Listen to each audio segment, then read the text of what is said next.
Hello, I'm Hayden. I'm the intern at the Mills Archive Trust at the minute. I'm doing a project on millwrighting, and today I'm here to talk to you about some millwrighting sources that we have in the archive. Millwrighting is the traditional craft of making and repairing a mill, whether that be a water mill, a smock mill, or a post mill, or even a town mill. Millwrighting used to be a roaring trade, and we used to see a lot of millwrighting firms, but unfortunately, as the traditional mill has almost died out, so has millwrighting, because their sort of secrets died with them, unfortunately. Today, millwrighting is unfortunately an endangered craft, and without increased interest, it will soon be lost. The history of millwrighting is fascinating, as you can see the change between the height of the craft and its current state. Here we have two important documents in the history of millwrighting. One of the documents is a ledger for the Holman Brothers millwrighting firm from Canterbury, and it is dated between 1869 and 1875. And the other is the workbook of the 20th century millwright Vincent Pargeter. The Holman ledger was donated to us by Jeff Holman and is part of the Holman collection we have here at the archive.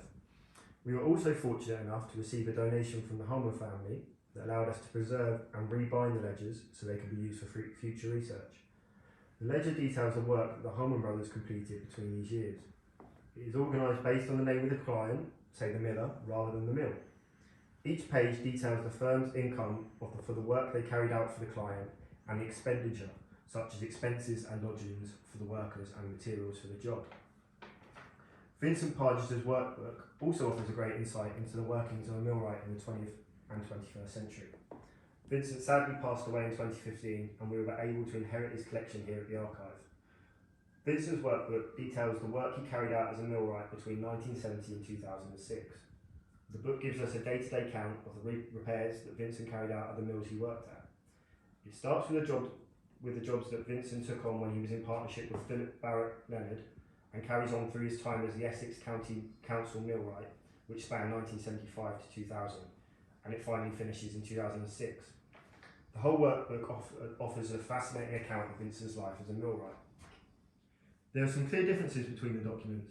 The Holman brothers were a large company who employed upwards of 300 staff over the 159 years of their existence, whereas Vincent mainly worked alone, though he was partnered with Philip Barrett Leonard between 1969 and 1972. Therefore, what we have on show here is the difference between a large millwrighting company and a one-man band. Unlike the Holman ledger, Vincent's workbook contains a more diary-esque account of his work, and unfortunately does not include things such as costing. On the other hand, the Holman ledger was used primarily to keep accounts and the cost of all the work that the company carried out. In all, both provide an important insight into the history of and the operations of a millwright, one offering the perspective of a company and the other a one-man band.